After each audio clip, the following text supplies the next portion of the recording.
ദൈവത്തിൻ്റെ അതിപരിശുദ്ധമായ നാമം വാഴ്ത്തപ്പെടുമാറാകട്ടെ. ഒരു വചനം വായിക്കാം. റോമാലേഖനം 9-ാം അധ്യായത്തിൻ്റെ 13-ാമത്തെ വാക്യം. ഞാൻ യാക്കോബിനെ സ്നേഹിച്ച് ഏശാവിനെ വെറുത്തിരിക്കുന്നു എന്ന് എഴുതിയിരിക്കുന്നുവല്ലോ. ആകയാൽ ഞാൻ യാക്കോബിനെ ഞാൻ സ്നേഹിച്ച് ഏശാവിനെ ഞാൻ വെറുത്തു എന്ന് എഴുതിയിരിക്കുന്നല്ലോ. എവിടെ എഴുതിയിരിക്കുന്നു എന്ന് ചോദിച്ചാൽ അത് മലാക്കിയുടെ പുസ്തകത്തിലാണ് എഴുതിയേക്കുന്നത്. ഒന്ന് നോക്കിക്കേ, മലാക്കിയുടെ പുസ്തകം 1-ാം അധ്യായത്തിൻ്റെ 2-3 വാക്യങ്ങൾ. ഞാൻ നിങ്ങളെ സ്നേഹിച്ചു എന്ന് യഹോവ അരുളി ചെയ്യുന്നു, എന്നാൽ നീ ഞങ്ങളെ എങ്ങനെ സ്നേഹിച്ചു എന്ന് ചോദിക്കുന്നു. ഏശാവ് യാക്കോബിൻ്റെ സഹോദരനല്ലയോ? എങ്കിലും ഞാൻ യാക്കോബിനെ സ്നേഹിച്ചു എന്ന് യഹോവ അരുളി ചെയ്യുന്നു, എന്നാൽ ഏശാവിനെ ഞാൻ വെറുത്തു. ഞാൻ അവൻ്റെ പർവ്വതങ്ങൾ ശൂന്യമാക്കി അവൻ്റെ അവകാശം മരുഭൂമിയിലെ കുറുനരികൾക്ക് കൊടുത്തിരിക്കുന്നു. അതായത് യോഹന്നാൻ സുവിശേഷത്തിലൊക്കെ നമ്മൾ വായിക്കുന്നത് ദൈവ സ്നേഹമാണ് എന്ന ഒരാംഗിളിൽ നമ്മൾ വായിക്കുന്നു. യോഹന്നാൻ്റെ പുസ്തകം ലേഖനത്തിലൊക്കെ ഈ ദൈവം സ്നേഹമാണെന്നുള്ള ആംഗിളിലാണ് നമ്മൾ അധികമായും വായിക്കുന്നത്. അങ്ങനെ സ്നേഹമായ ദൈവം തൻ്റെ സൃഷ്ടിയായ രണ്ടുപേരെ, അതായത് യാക്കോബിനെയും ഏശാവിനെയും, അത് അബ്രഹാമിൻ്റെ മകനായ ഇസഹാക്കിൻ്റെ മക്കളാണ് ഇവർ രണ്ടുപേരും.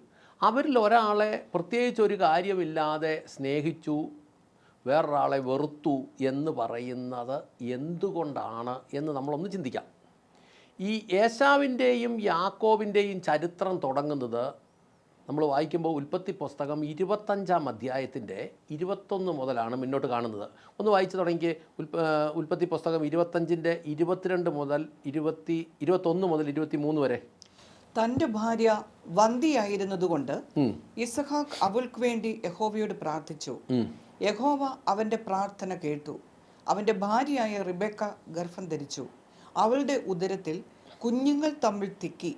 ഇങ്ങനെയാണെങ്കിൽ ഞാൻ എന്തിനു ജീവിക്കുന്നു എന്ന് പറഞ്ഞ് അവൾ യഹോവയോട് ചോദിക്കുവാൻ പോയി.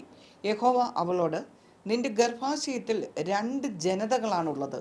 നിന്റെ ഉദരത്തിൽ വെച്ച് തന്നെ 2 ജനസമൂഹങ്ങൾ വേർതിരിക്കപ്പെടും. ഒരു ജനസമൂഹം മറ്റതിനേക്കാൾ പ്രബലമായിരിക്കും. ജ്യേഷ്ഠൻ അനുജനെ സേവിക്കും എന്ന് അരുളി ചെയ്തു. അതായത് അവളുടെ ഉള്ളിൽ കുട്ടികൾ തമ്മിൽ തിരക്കി. ഇങ്ങനെയെങ്കിൽ എനിക്ക് എന്ത് സംഭവിക്കും? അവൾ യഹോവയോട് ചോദിക്കാൻ പോയി. യഹോവ അവളോട്, നിൻ്റെ ഉദരത്തിൽ 2 ജനതകളാണുള്ളത്. നിൻ്റെ ഉള്ളിൽ നിന്ന് തന്നെ 2 ജനസമൂഹങ്ങൾ വേർതിരിക്കപ്പെടും.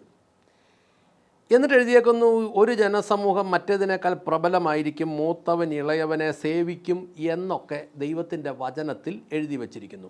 അവിടെ ഏശാവ് എന്ന വാക്കിൻ്റെ അർത്ഥം രോമമുള്ളവൻ എന്നാണ്.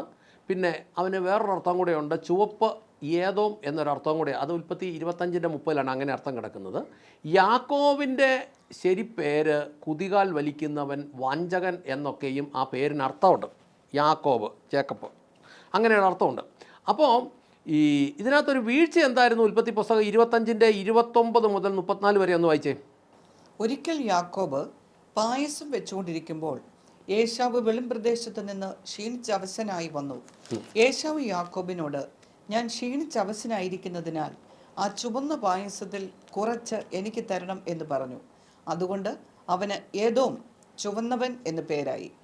യാക്കോബ് അവനോട്, നിന്റെ ജ്യേഷ്ഠാവകാശം ഇന്ന് എനിക്ക് വിൽക്കുക എന്ന് പറഞ്ഞു. അതിന് ഏശാവ്, ഇതാ ഞാൻ മരിക്കുവാൻ പോകുന്നു, ഈ ജ്യേഷ്ഠാവകാശം കൊണ്ട് എനിക്ക് എന്ത് പ്രയോജനം എന്ന് പറഞ്ഞു. യാക്കോബ് അവനോട്, ഇന്ന് എന്നോട് സത്യം ചെയ്യുക എന്ന് പറഞ്ഞു. അവൻ സത്യം ചെയ്തു, തൻ്റെ ജ്യേഷ്ഠാവകാശം യാക്കോബിന് വിറ്റു. അനന്തരം യാക്കോബ് ഏശാവിന് അപ്പവും പയറുകൊണ്ടുള്ള പായസവും കൊടുത്തു. അവൻ ഭക്ഷിച്ച് പാനം ചെയ്ത ശേഷം എഴുന്നേറ്റ് പോയി. ഇങ്ങനെ ഏശാവ് തൻ്റെ ജ്യേഷ്ഠാവകാശത്തെ നിസ്സാരമാക്കി കളഞ്ഞു. നമ്മൾ ബൈബിളിൻ്റെ വ്യവസ്ഥ നോക്കുമ്പോൾ ജ്യേഷ്ഠാവകാശം എന്ന് പറയുന്നത് വലിയ വിലയുള്ളതാണ്. നിസ്സാര കാര്യത്തിന് വേണ്ടി അവന് വിശന്നു വലഞ്ഞതിൻ്റെ പേരിൽ അവന് ജ്യേഷ്ഠാവകാശം അനുജന് കൊടുത്തു. എന്നിട്ട് എൻ്റെ ബൈബിളിൽ എഴുതിയേക്കുന്നത്, അവൻ തിന്നുകയും കുടിക്കുകയും ചെയ്തതിന് ശേഷം എഴുന്നേറ്റ് സ്ഥലം വിട്ടെന്നാണ്. എന്ന് പറഞ്ഞാൽ അവൻ നിസ്സാരമായി അതിനെ കണ്ടിട്ട് അവൻ്റെ അവകാശം അവൻ നിസ്സാരമാക്കി കളഞ്ഞു. ഈ നിസ്സാരമാക്കി കളഞ്ഞവൻ്റെ യേശാവിൻ്റെ പിന്നീടുള്ള അവസ്ഥ എന്താണെന്ന് അറിയണമെങ്കിൽ ഉൽപ്പത്തി 33:9 ഒന്നെടുത്തേ.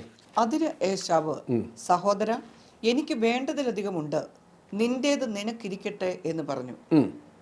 അതായത് പിന്നീട് ഈ അനിയൻ ഇവൻ്റെ മുമ്പിലേക്ക്, ചേട്ടൻ്റെ മുമ്പിലേക്ക് കുറേ സമ്മാനങ്ങൾ കാഴ്ചവയ്ക്കുന്ന സമയത്ത് അതിന് ചേട്ടൻ പറഞ്ഞ, സഹോദര, എനിക്കിപ്പോൾ തന്നെ ധാരാളമുണ്ട്, നിനക്കുള്ളത് നിനക്കായി തന്നെ സൂക്ഷിച്ചു കൊള്ളുക എന്ന് പറഞ്ഞു. അപ്പോൾ ഈ കൊടുത്തത് കുഞ്ഞ് സംഭവങ്ങളൊന്നുമല്ല കൊടുത്തത്. ആ 32:6 എന്ന് നോക്കിക്കേ, എന്നതൊക്കെയാ കൊടുത്തെന്ന്. സന്ദേശവാഹകന്മാർ യാക്കോബിന്റെ അടുക്കൽ മടങ്ങി വന്നവനോട്, ഞങ്ങൾ നിന്റെ സഹോദരനായ ഏശാവിന്റെ അടുക്കൽ പോയി, അവൻ 400 പുരുഷന്മാരുമായി നിന്നെ എതിരേൽക്കുവാൻ വരുന്നു എന്ന് പറഞ്ഞു.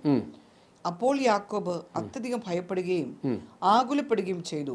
അവൻ തന്നോട് കൂടെ ഉണ്ടായിരുന്ന ആളുകളെയും ആടുമാടുകളെയും ഒട്ടകങ്ങളെയും ഇനി അതിൻ്റെ 36:6 മുതൽ 8 വരെയും കൂടെ ഒന്ന് നോക്കിയേ. 36:6 മുതൽ 8 വരെയും കൂടെ.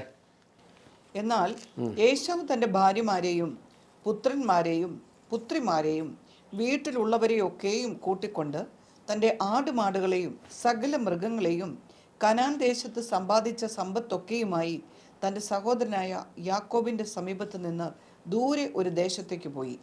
അവർക്ക് ഒന്നിച്ച് പാർക്കുവാൻ കഴിയാത്ത വിധം അവരുടെ സമ്പത്ത് അധികമായിരുന്നു. അവരുടെ ആടുമാടുകൾ നിമിത്തം അവർ പരദേശികളായി പാർത്തിരുന്ന ദേശത്തിന് അവരെ വഹിക്കുവാൻ കഴിയാതായി. ഇതിനകത്ത് നമുക്ക് മനസ്സിലാകാം, യാക്കോബിനും യേശാവിനും സാമ്പത്തികമായി പ്രശ്നമില്ലായിരുന്നു.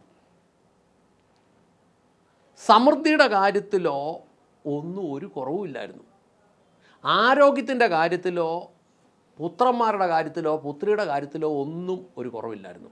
അപ്പം ദൈവം സ്നേഹിച്ചു, ദൈവം വെറുത്തു, അല്ലെങ്കിൽ യാക്കോബിനെ സ്നേഹിച്ചു, യേശാവിനെ വെറുത്തു എന്ന് പറയുന്നതിൻ്റെ ആത്മീക അർത്ഥം സമ്പത്തിൻ്റെ കാര്യത്തിലൊന്നും അല്ല.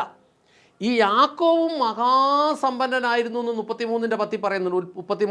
ഉൽപ്പത്തി 33:10 പറയുന്നുണ്ട്. യാക്കോബും മഹാസമ്പന്നനാണ്. സമ്പത്ത്, ഭൂമി, പ്രതാപം, ഇതൊക്കെ രണ്ടുപേർക്കും ഇഷ്ടം പോലെയുണ്ട്. പിന്നെ എവിടെയാണ് യേശാവിനെ വെറുത്തത്, യാക്കോബിനെ സ്നേഹിച്ചത്? ദൈവം, അതിൻ്റെ ഉത്തരം ഇത്രേ ഉള്ളൂ, ദൈവം യേശാവിനെ ഒരിടത്തും നിയന്ത്രിക്കാനൊന്നും പോയില്ല. പക്ഷേ യാക്കോബിനെ ദൈവം നിയന്ത്രിച്ചു. ഒന്ന് വായിച്ചേ, ഉൽപ്പത്തി 32:31. 32:31. അവൻ പെനിയേൽ കടക്കുമ്പോൾ സൂര്യൻ ഉദിച്ചു കഴിഞ്ഞിരുന്നു. ഇടുപ്പിലെ ഉളുക്ക് നിമിത്തം അവൻ മുടന്തിയാണ് നടന്നത്. അത് മതി. അപ്പോൾ ശരിക്കും പറഞ്ഞു കഴിഞ്ഞാൽ ഇച്ചിരി പ്രശ്നങ്ങൾ ഉണ്ടായിരുന്നത്, ഈ മുടന്തുമൊക്കെ ഉണ്ടായിരുന്നത് പോലും ഈ ദൈവം സ്നേഹിച്ചെന്ന് പറഞ്ഞവനാ. അതായത് യാക്കോബിനെയും യാക്കോബിൻ്റെ തലമുറയെയും ദൈവം തൻ്റെ നിയന്ത്രണത്തിൽ നടത്തി. അതാണ് ദൈവം സ്നേഹിച്ചു എന്ന് പറയുന്നതിൻ്റെ അർത്ഥം. അതാണ് ദൈവത്തിൻ്റെ സ്നേഹം. നമ്മളിനി ഉദാഹരണങ്ങൾ നോക്കിയാൽ, ജോസഫിനെ നോക്കിയാൽ, ജോസഫിൻ്റെ ജീവിതത്തിൽ ഒരു 13 വർഷക്കാലം പ്രതിസന്ധികളായിരുന്നു. പക്ഷേ ദൈവം സ്നേഹിച്ചിരുന്നു അവനെ. ജോസഫിൻ്റെ സഹോദരന്മാർക്ക് ആ തലത്തിലൊന്നും പ്രതിസന്ധികൾ വന്നില്ല. പക്ഷേ ജോസഫ് താനായിരുന്ന വീട്ടിൽ പിതാവിൻ്റെ ഓമനയായിരുന്നു. അതിൻ്റെ പേരിൽ തന്നെ താനൊരു 13 വർഷം വലിയ പ്രതിസന്ധികൾ അനുഭവിക്കേണ്ടി വന്നു. എന്നാൽ പിന്നീട് നമ്മൾ നോക്കുമ്പോൾ അതിനകത്ത് ഒരു കാര്യം കൂടെ ഉണ്ട്, അത് ദൈവത്തിൻ്റെ പദ്ധതിയായിരുന്നു. ശദ്രക്ക്, മേശക്ക്, അബിനഗോദ്, ദാനിയേൽ, മോശ, അബ്രഹാം, ജോഷുവ, പൗലോസ്, ഇവരുടെയൊക്കെ ജീവിതം എടുത്തു നോക്കിയാൽ ഇവരെയൊക്കെ ദൈവം കൃത്യമായി നടത്തി. എനിക്ക് താങ്കളോട് പറയാനുള്ളത്, താങ്കളെ ദൈവം സ്നേഹിക്കുന്നു എങ്കിൽ താങ്കളുടെ ജീവിതത്തിലെ ചില കാര്യങ്ങളിലൊക്കെ ദൈവം ഇടപെടും. താങ്കളെ ചില ശോധനകളിലൂടെ ദൈവം നടത്തും. തൻ്റെ വടിയുടെ കീഴിൽ ദൈവം നടത്തും. തൻ്റെ വടിയുടെയും കോലിൻ്റെയും കീഴിൽ ദൈവം നടത്തുന്നു എങ്കിൽ താങ്കളുടെ യാത്രയ്ക്ക്, ആത്മീകവും ഭൗതികവുമായ യാത്രയ്ക്ക് ഒരു സുരക്ഷിതമുണ്ടാകും. ഒരു വാക്യം വായിക്കാം, സങ്കീർത്തനം 23:4. മരണനിഴലിൻ താഴ്വരയിൽ കൂടി നടന്നാലും ഞാൻ ഒരു അനർത്ഥവും ഭയപ്പെടുകയില്ല. നീ എന്നോട് കൂടെ ഇരിക്കുന്നുവല്ലോ, നിന്റെ വടിയും കോലും എന്നെ ആശ്വസിപ്പിക്കുന്നു. അതായത് ദൈവം സ്നേഹിക്കുന്നവനെ മരണനിഴൽ താഴ്വരയിൽ കൂടെ പോയാലും അവൻ്റെ വടിയും കോലും സംരക്ഷിക്കും. ഒരു വാക്യം കൂടെ വായിച്ചേ, സദൃശ്യവാക്യം 29:15. സദൃശ്യം 29:15. വടിയും ശാസനയും ജ്ഞാനം നൽകുന്നു. ആ തന്നിഷ്ടത്തിന് വിട്ടിരുന്ന ബാലനോ അമ്മയ്ക്ക് ലജ്ജ വരുത്തുന്നു. അതായത് ദൈവത്തിൻ്റെ വടിയും ശാസനയും ഒരുത്തനെ യോഗ്യമായിട്ട് നടത്തുന്നു എങ്കിൽ ദൈവം അവനെ സ്നേഹിക്കുന്നു എന്നർത്ഥം. അല്ലാതെ അഴിച്ചങ്ങ് വിട്ടേക്കുകയല്ല, എന്നതേലും കാണിക്കട്ടെ എന്ന് ദൈവം വെക്കുകയല്ല. അങ്ങനെയുള്ളവർ എവിടെയാണ് ഇത് പെടുന്നതെന്ന് ചോദിച്ചാൽ, ഭൂമിയിൽ എല്ലാ സംവിധാനങ്ങളും കാണും, പക്ഷേ ന്യായവിധിയുടെ സമയത്ത് ദൈവത്തിൻ്റെ മുമ്പിലേക്ക് ചെല്ലേണ്ട ഒരു സാഹചര്യം വരുമ്പോൾ പിന്നെ അവൻ കിടന്ന് നിലവിളിച്ചിട്ടും കാര്യമില്ല എന്നതാണ് അതിൻ്റെ മർമ്മം. പ്രാർത്ഥിക്കാം.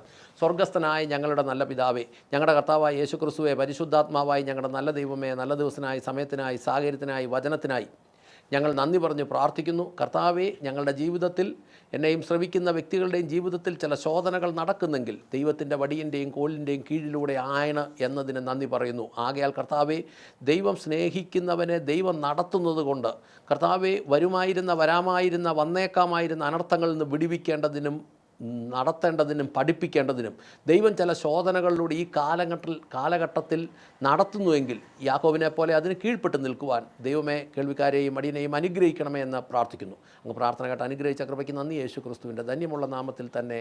ആമേൻ, ആമേൻ, ആമേൻ.